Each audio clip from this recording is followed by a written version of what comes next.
bandeko balandi mbote na bino bipai biso bozili baku ya bolandi biso onzela émission ya bino lelo tokosomisa na mingi peza mambi matali IDPS na azali bongo elongo na elenge mobali o na azali kati ya bilenge jeunesse ya IDPS bongo azali pe lisusu communicateur bongo tokoyeba tosolola na ye mama matali bongo parti ya bango tokosolane pe mambi matali bilenge tokolobane pe mambi matali tombwama tokolobane pe mambi matali lutte contre la pauvreté tokolobela ye lolenge kanisa ye kokutola bobola makanisi maye elenge moko ya IDPS azali yango mpona tombwama ya ekolo ya biso bongo tozala mobimba toyamba ye moko ata eselongi ayesa bino ye azali nani kuna na IDPS mosala nini asalaka mwana mboka Francis Lukunku mbote Mbote Mama Safi, Mbote Pena Balandi, merci pour l'invitation. Ngai nazali moko ya bilenge ningo le bien présentation, nazali pe communicateur ya IDPS. Ya mboto ingela la bozindo po lelo tokolobela mingi penza mai matali ba activité ya IDPS lokwa to bandaki mobu pe to komi na suka ya mobu yango pesa biso pe pusa to benga yo po to sukisa mobu mola oyo ekomi bongo na suka na yango tolobi maloba nini ya esengo yo zali na yango to pe message nini ozali nango ya jeunesse ya mboto ingela mambi batali ba activité. Merci mama pona mutuna message ezali moko eza message espoir omoni bitumba o to bandaki yango uta kala IDPS et Salamaka na babilenge les 13 pères fondateurs surtout zuka exemple ya Kondo Etienne Tshisekedi au pasaki moko ba 13 parlementaires tango parti e botamaki na 1982 azaki na 48 donc azaki elenge lelo IDPS e bundi 37 ans na opposition et komi na pifo et komi ko kamba ekolo Congo ezali kaka babilenge o to benga na lopoto jeunesse combattante IDPS o ba telemaki ba soutenir Tilelo, mon amboka Félix Tshisekedi au pas ali elenge na makanisi akomi mokonzi. Donc biso na IDPS to ko banza kino même pour na ko conserver ki bokonzi le plus longtemps possible na ko na ba moyen moko démocratique et ko sala makaka na bilenge ndenge botamaki na bilenge et komi na bokonzi na bilenge et ko vandisa mape na bokonzi na bilenge. Donc message za moko ba bilenge to kitisa maboko te to bandaki bitumbo mo sika lelo to komi na pifo oyo to lobaki lobe zaki loka ba slogan et chama na misala to bandaka ko loba le peuple d'abord. Lelo effectivement na lo lenge ya tata mokonzi ko sala misala to komona kino le peuple vraiment eza d'abord ya solo po to ko tala ba réforme tata mokonzi a initié lokola ya ba gratuité tango l'état ko en charge éducation ya bana et ko sunga pe baboti o bande ko dépenser un peu plus ba sala ba économie po batala makambo mususu ba ko lengela biso lingomba IDPS tozala debout bino pe ba obozaki na même makanisi na biso te au nom ya démocratie na minute au Congo komi ya bato nyonso boya pour que ensemble to tchama boko sima tata mokonzi ekolo tokende na landio na bokebi bonso na ndenge olobeli uto ebandeli kino lolo loye 37 ans après IDPS ezingbende ya bokambi ekolo bongo lengi na yeba bino bilenge ya IDPS boko bika malamu kati na bino bozali malamu bokabone ezali te boko bika malamu toza ko bika malamu et puis ndenge tobandaki bokonzi le 24 janvier kino sikoyo oyo pasaki mokambi ya babilenge azape na kati ya gouvernement donc ba jeune na IDPS ba tikali pe libanda te pour gouvernement da lambaka bilei po bana nyonso ekolo balia donc moko pe ya bilenge azali mais o pe to tikali na kati ya lisanga na kati ya lingomba politique toza pe na ndeko oyo bandeko landa oyo ke na gouvernement yenda ko kamba donc makanisi yaki président ya jeunesse azali ndeko Emani wazaki premier vice président pour na préséance ndenge ndeko Yves Bonkulu a koti na gouvernement yenda ko kamba biso makamna soko kende kitoko mbilingana ezate esika no so bato baza mo ba incompréhension ezanga mais dans l'ensemble ba bilenge vraiment problème ezalité et ça la ondenge ni mwana mboka Francis Lukuku ozali jeune ya IDPS parmi ba jeune ya IDPS bilenge ya biso moko ya bino azungba ya okama bongo ministère ya tourisme et osala ondenge ni eza ko sala sengo parce que to mona ki tango tozalaki na opposition bande ko na biso lelo tozana bango na partenariat politique ba pesaka babilenge peut-être mingi chance te mais biso to moni tata mokonzi ekolo Félix tanga koti IDPS alobi babilenge bazana kota na bango na kati ya anyataki sete ya esika wana anyataki penza sete même na disukula uti ko sala batanga bi promotion ya ba trentenaire o ya pa biso président azaki elenge a komi pe ministre tourisme azaki elenge donc ezali kwa marque à considération o tata mokonzi ekolo mwana mboka Félix Tshisekedi atalisaki na bilenge ya IDPS bino nde botondisaka ba marche bino nde bozalaka debout bino nde bozalaka na première ligne tant to banda ko bunda pour na obtenir alternance pacifique autour lelo pour que état de droit comme réalité na mboka na biso donc botombo ami ya moko na biso na kombo ya Yves Bunkulu ministre epesi pe na babilenge mususu détermination moi émulation bango boanya wana ya koyika piko ya persévérer koyika piko pona ko bageno lobby pe ngape na poki lokola ndenge moko pe na ekolo Congo to mesana kaka komona bato balataka sokoto ko kamba ekolo bomona tata Mobutu mota sokoto bomoni ndeko Muze Kabila mota sokoto papa na biso pe Joseph Kabila uti ko kende pas aka mota mapinga mais mbala liboso to moni civil akomi mokonti donc boye mbala liboso te obobo sani ko kasavubu na limbisa mama mais la moisson inde sa maman papa kasavubu yake ndaki mais na sima na bandi na Mobutu te na longoli makamba 60 kuna mo ba civil bazalaki mais depuis papa Mobutu azaki to mona ka bande ko na biso ya armée de bande ko kamba mais lelo pe to moni mona mboka Félix Tshisekedi aza civil akomi pe mokonti donc eko la sakeno esalisai civil no se sika zala bite ngai pe lobi sima ya mona mboka Félix na kokipe kokoma donc ezaka na cadre wande tobi oyo ko sala mana kati na bilenga IDPS eza eloko ya munene yango moni même secrétaire général adjoint oyo aza chargé ba question politique et juridique ya IDPS mona mboka Gibao alobi babilengende baza ba électeur majoritaire ezana babisika mususu na ekolo Congo mama IDPS lingomba politique na biso ezwaka ba elite ndo moni mwana mboka Gibao eba malobi ngai na kokita bisika nyonso kolendisa ko redynamiser bokendisi misala ya parti politique pour que mapona mieko ya lobby lingomba na biso politique et se retrouver ndo moni tina ya ba mibembo to ko sala le 11 novembre le 12 novembre to zalaki na Matadi meeting parce que kuna zalaki journée zalaki dédié à la base maman bobo sanate tata mokonzi ekolo mwana mboka Félix o lela ko kamba ekolo Congo avant koma wana mais na Genève baninga na mosusu ya opposition balongola kaye mais ba jeune IDPS babaki te il faut azonga moi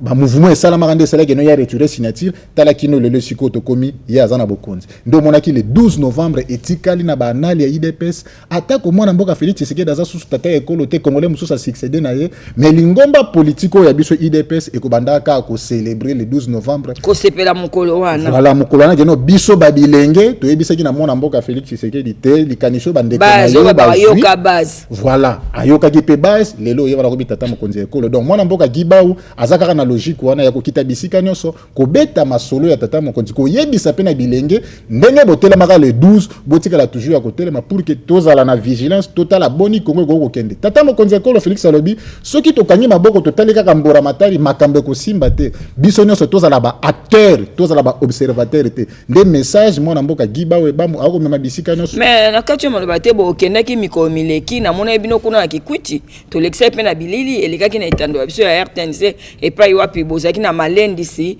na bandeko baye bazali na gungu soki na bosanité pe bandeko ya kwilu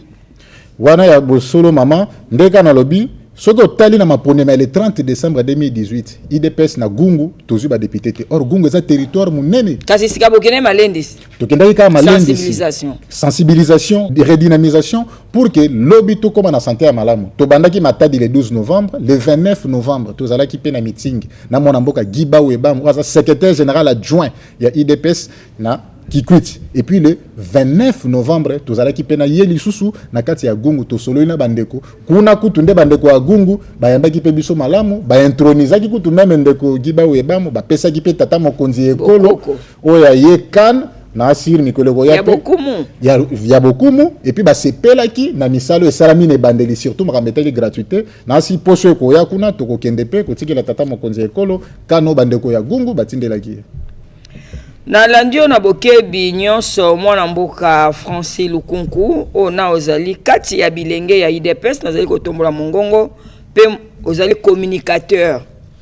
mikolo mileki bozali kuna na gungu bozali na Kikwiti tongi toyeba sika nini bozali nango pona mikomizali koya bokokoba na babituka bisusu to bokotikala kala kwa boutena na gungu pe botiki bovande nguma mokoki nzaza to bokokoba na ba province iso Oui, maman toko koba bisika nyonso. D'ailleurs, le 21 décembre oyo, le secrétaire général adjoint IDPS mona mboka Guy Bao Ebamu akozala na meeting na Mbanzangungu. Bandeko ya section ya Mbanzangungu ba s'organisaki, balobi pona makambo tali gratuité, bango ba initier marche de soutien. Nde ba bengaki mona mboka Guy Bao Ebamu ayako zala comme orateur. Donc tokozala na meeting devant maison bureau ya tripé na centre ya Mbanzangungu, et puis le 23 décembre tokozala na Boma. Donc tokotambola Congo mobimba pona komema sango ya misala malamu tata mokonza ko sala po ba misala wana ndenge ngolo baki ne bandeli na batem na biso yango nde komema développement. Au moins même na discours sur l'état de la nation tata mokonza ekolo asala ki mona mboka Félix Tshisekedi lobi mobu to kokota kuna ya 2020 eza année de l'action.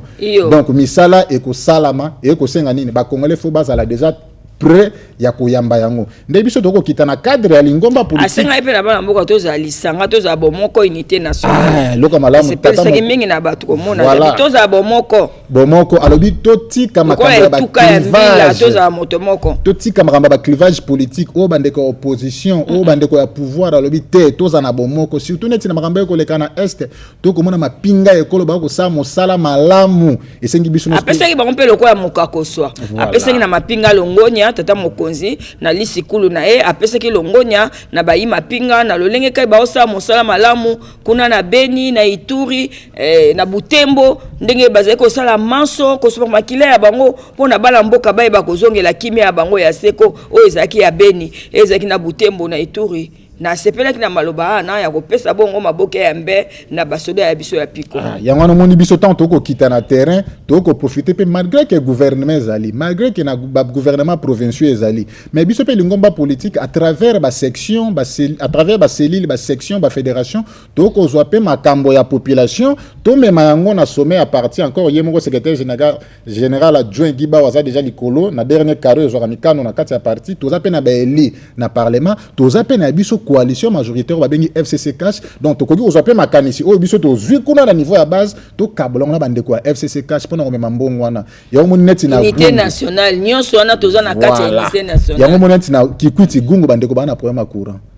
au moins bandeko bakambaki Congo par le passé basalaki pe fort barrage wana déjà ya Kakobo le silaki biso tanto ko kota na bokonzi mona mboka Félix Tshisekedi na discours asali sur l'état de la nation alobi ke Mobutu ko kota 2020 transport pe eko sala mona bandeko basalaki barrage mona mboka Félix ya ko mema transport ba congolais mususu ba ko ya lobi na kibokonzi ba mema pe oyo ezangi bongo nde na kati ya mboka bongo nde Congo eko kende liboso bandeko agungu bazana problème nzela to lobeleke yango même tata mokonzi a répété mon discours na esali biso bien bandeko ya gungu eza zone moko ya monene territoire ya monene mais bazana problème na mona ki bayambaki bino na esengo na mabina bayambaki bino malamu kuna na bayambi biso malamu bandeko wana vraiment apesi bango longonia ya gungu bayambaki bino malamu toyokaka ke na bakoin mosusu tribalisme ezali mais tomoni kuna peuple moko accueillant très hospitalier na maturité kuna bandeko na biso bayaka kuna eza bapende bandeko na biso bapende kuna bapende mboka ya papa na biso Gizenga pe ya Sonam kuna nde vraiment sika ya uta bandeko bayambi biso même bandeko apalu bokomona na bilili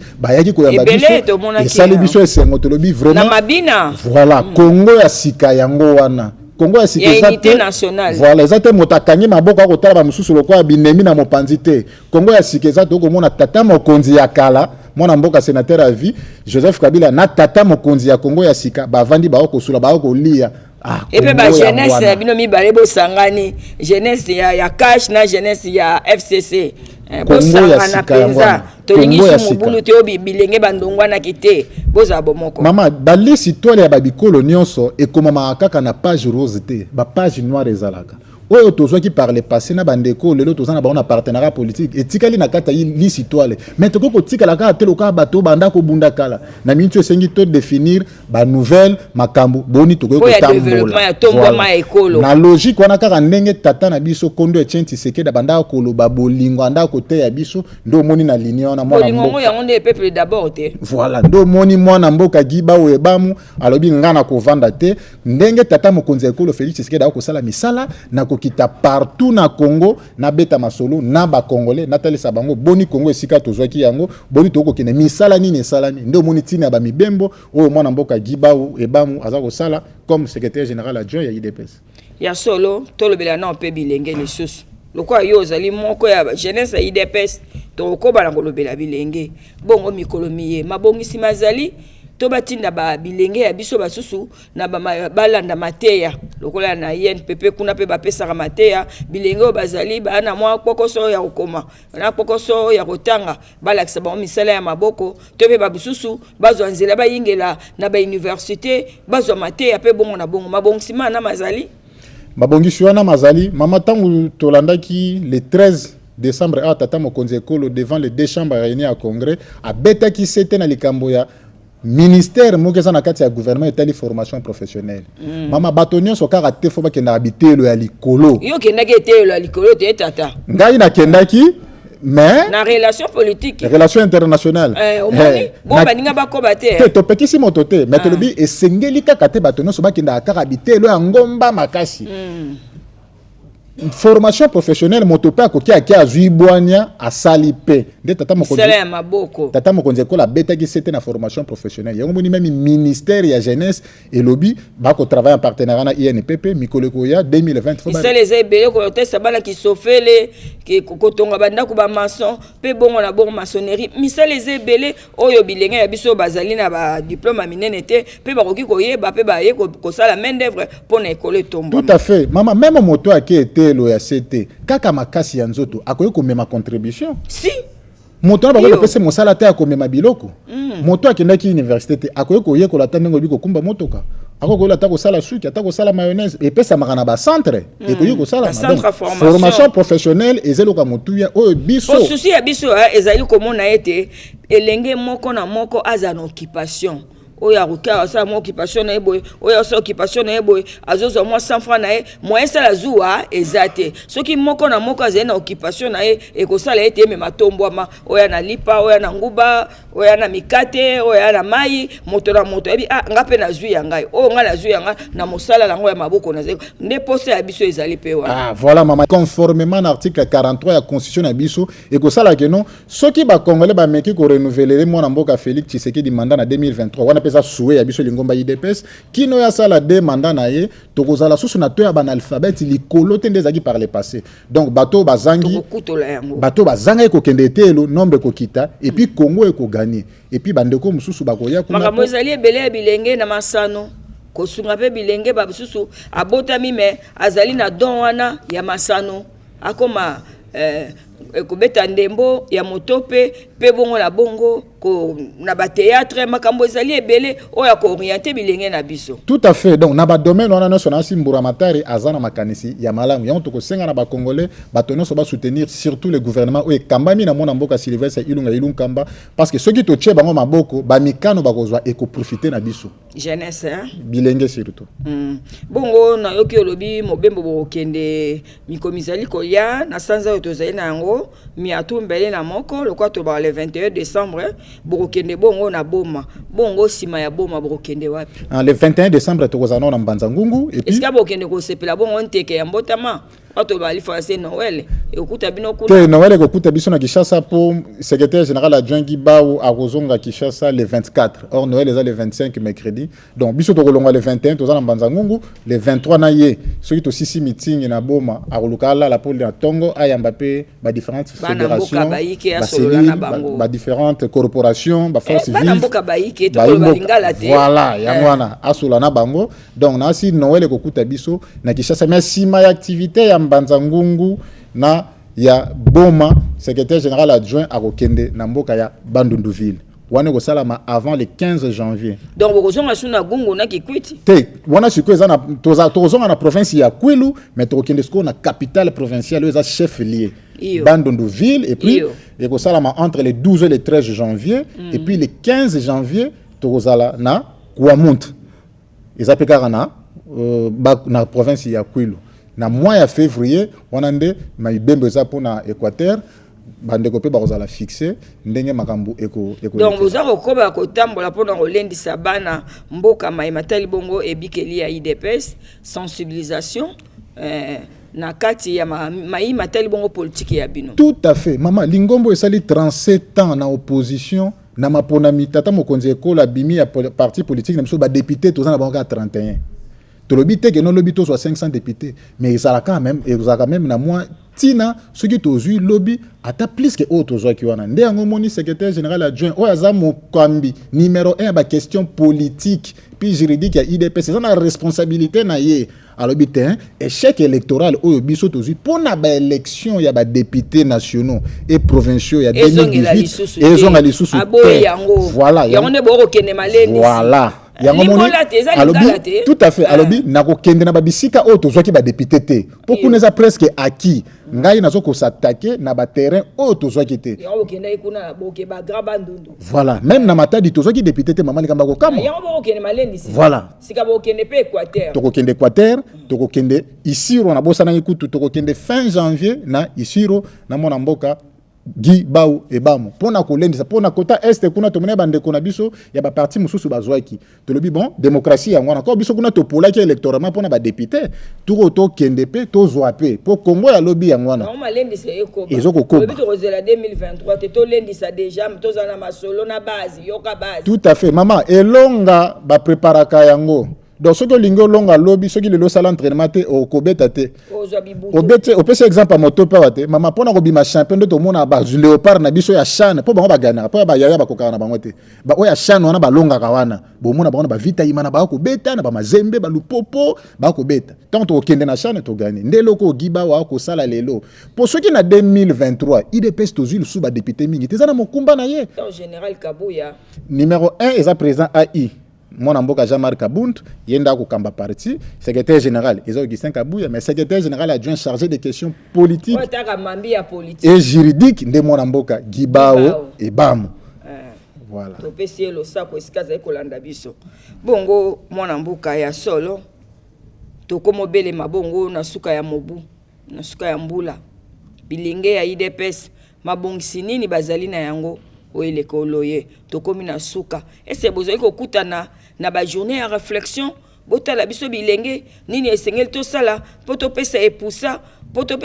la maitata mokonzo ekola lobby na o etali bongo tombwama na o etali développement biso bilenge esengel na biso to sala nini bokutana rapé na ba journée ya réflexion tout à fait. D'ailleurs, Mikolo Koleka, je pense il y a un mois, la Ligue des jeunes a organisé une télé de formation sur l'idéologie du parti. Maman, bamangomba politique et belé et zalgana babiti de o IDPS et zanangote. IDPS mobo keseneza sokotali combattant oya molongo qui nona combattant président AI o komona batonon so baza na idéologie à partir na motopo to zalgana o babengi école du parti. École du parti de pesa kamateya formation et salama qui pour on pesa bilenge minasi na janvier awa le bureau ceux qui parlent département ceux qui parlent ba lancer sous activité et puis tozana ba mouvement et association ko ça la partie à Ligue des jeunes ba mouvement nezebele en interne ba ko s'organiser et puis la ligue a joué rôle la coordination de toutes ces activités na mikolo ya ba ko annoncer un calendrier donc toza très actif et puis avantage peut-être biso tozana ngo na mona ngo na ba parti musu cezate soko tali na ba statut ko kambalingo ba politique IDPS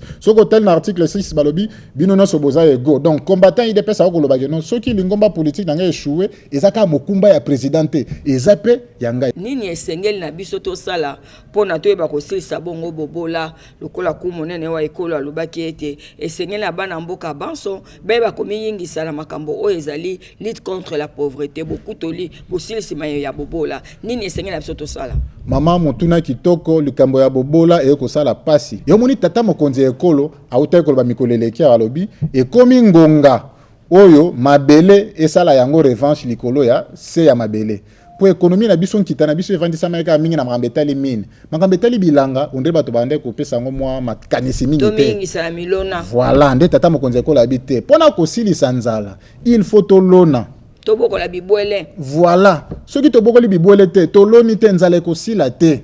or ba minere wana ekosila nzamba pesi biso plus de 80 millions d'hectares arables toza na plus de 40 millions de terres où eza irrigable boni kongo toko kozangelo ka kolia il faut tolona soko tali même na budget na biso ya l'état mama na yebité na pesi tata Sylvestre Ilunga Mbote sika zali mais bazui département ni ministère agriculture ba pesi yango 1%. Heureusement tata mokonzi ya ekolo oyo aza pe diplomate mama bato babosana te mwana mboka Félix Tshisekedi abandi diplomatie na lingomba politique IDPS kuna zaka secrétaire national chargé ya makambo extérieur akomaki pe secrétaire général adjoint chargé ka ya makambo wana yango moni même tango lelo ba congolais ba tomboli akomi tata mokonzi ya ekolo ako continuer diplomatie na diplomatie na ende mona to kozula biso ba contrat o moni entreprise roumaine wana ba ko signer contrat ya 20 milliards de dollars sur 10 ans pour na makambo etali agriculture o moni na bakisa mwa likanisi ekolo Brésil na eleko tata mokonzi lula azalaka batombo maka na milona na loso baloni loso basali milona pe ekolo ya bango etombo maki oh mama biso tozana mabele et puis tozana bilenge population ekolo na biso eza jeune ceux qui bapesi bango makasi bakosala misala na sepeli na discours ya tata mokonzi ekolo tanga lobi na discours na yeke bakosala 132 zones agricoles nga na beti maboko na mwingi no ba zone agricole on bisika bakotia yango bana mboka bakozwa misala et puis toko produire et puis likambo musu eza likambo ya courant omoni soki pe énergie ezate na mboka développement eyaka te moni tata mokonzi ekolo abi en attendant to salisa barrage ya inga monene en attendant ba transport esalama na bakakobole ya na mboka lokwa kikwiti ekende idiofa ekende na gungu mais bazwi pe contrat na ba indien ba ko installer ba centrale solaire pona kopesa bandeko ya mbandaka courant kopesa bandeko ya karawa courant ndakisela mo ya bolandi kopesa bandeko ya businga courant biloko na pe ememaka développement mais ponza la esila po pauvreté ko lata biso na nzoto esila esenga d'abord volonté politique